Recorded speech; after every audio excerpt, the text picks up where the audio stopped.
नमस्कार, आप देख रहे हैं दी लल्लन टॉप। मैं हूं प्रशांत। शुभेंदु अधिकारी का नाम आपने सुना ही होगा। कुछ ही दिनों पहले तृणमूल छोड़ बीजेपी में शामिल हुए थे, लेकिन पिछले कुछ दिनों से उनके पिताजी सुर्खियों में थे। कांथी लोकसभा सीट से तृणमूल सांसद है शिशिर अधिकारी।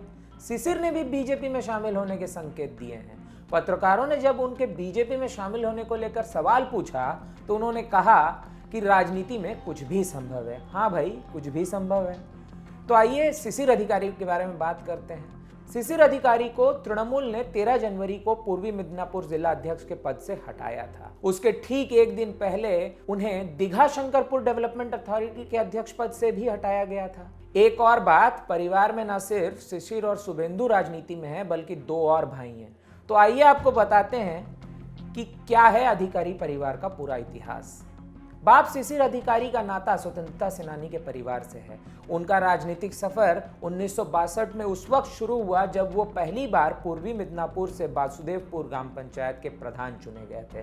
कांग्रेस से ताल्लुक रखने वाले शिशिर जल्द ही कांताई म्युनिसिपैलिटी के कमिश्नर चुने गए। 1971 से 1981 तक वो कांताई म्युनिसिपैलिटी के चेयरमैन पद पर बने रहे।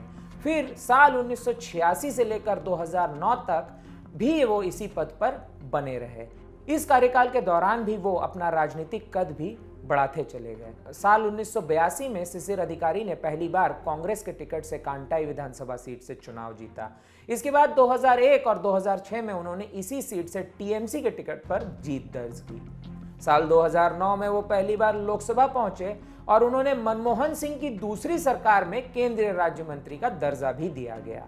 उनके बेटे शुभेंदु अधिकारी 1995 में कांग्रेस पार्टी के टिकट पर कांताई म्युनिसिपैलिटी से काउंसलर चुने गए। 2006 में शुभेंदु पहली बार तृणमूल कांग्रेस के टिकट पर कांथी दक्षिण सीट से विधानसभा चुनाव जीता। उस साल वो कांथी म्युनिसिपैलिटी के चेयरमैन भी बने। दरअसल कांताई और कांथी एक ही सीट है। अंग्रेजी कांथी बोल नहीं पाते थे तो उन्होंने नाम कांटाई रख दिया। बाद में इसका नाम बदला गया।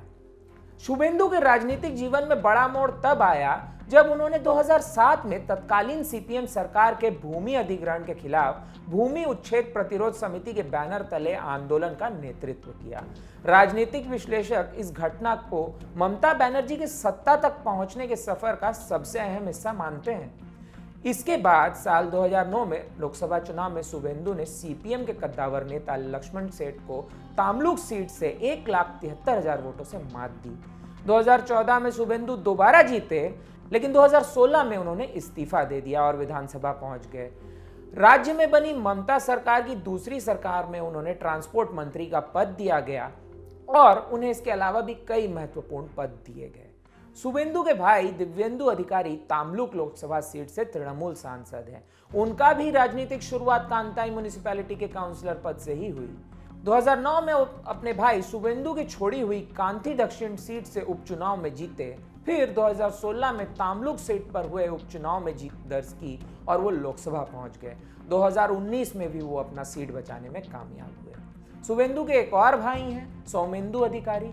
वो भी कांटाई म्युनिसिपैलिटी के चेयरमैन पद पर रह चुके हैं। ममता से बेहद करीबी माने जाते थे शुभेंदु और शिशिर। तो फिर क्या था मोहभंग का कारण?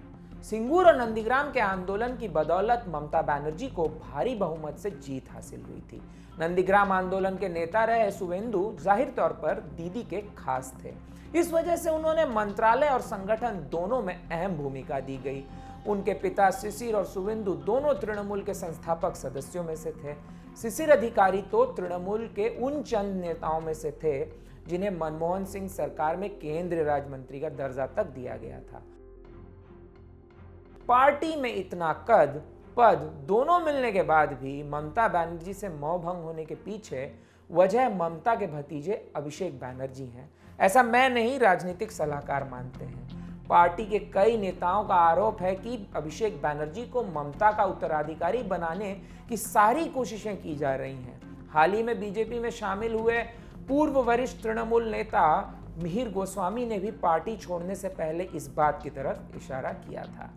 कई बागी नेताओं ने तो चुनाव रणनीतिकार प्रशांत किशोर को भी इसका जिम्मेदार ठहराया है।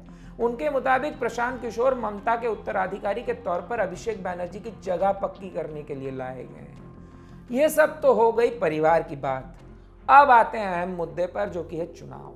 कितनी सीटों पर आखिर अधिकारी परिवार का है प्रभाव? पूर्वी मिदनापुर जिले में अधिकारी परिवार का प्रभाव सबसे ज्यादा है। इस जिले में कुल 16 विधानसभा सीटें हैं। साल 2016 में विधानसभा चुनाव में इन 16 में से 13 सीटों पर तृणमूल ने जीत दर्ज की थी। बाकी 3 सीटों पर सीपीएम को जीत हासिल हुई थी। साल 2019 में लोकसभा चुनाव में तृणमूल ने इन जिले की दोनों लोकसभा सीटों पर जीत दर्ज की। ये दोनों ही सीट अधिकारी परिवार के लोगों ने जीती थी। पूर्वी मिदनापुर से जुड़ा राज्य का 25 मिदनापुर जिला है।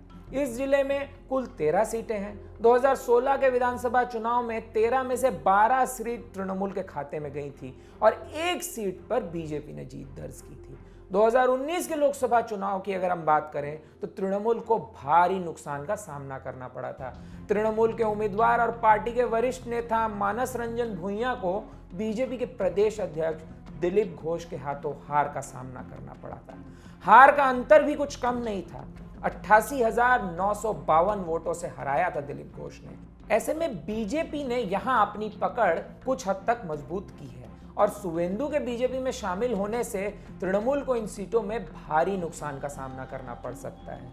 इन दोनों जिलों में कुल 29 सीटें हैं। अधिकारी परिवार का ममता से मोहभंग दीदी को सत्ता पर दोबारा काबिज होने से रोक सकता है। देखते रहिए दी लल्लन टॉप। पश्चिम बंगाल से जुड़ी हर अहम खबर हम आपके लिए लेकर आते रहेंगे। शुक्रिया।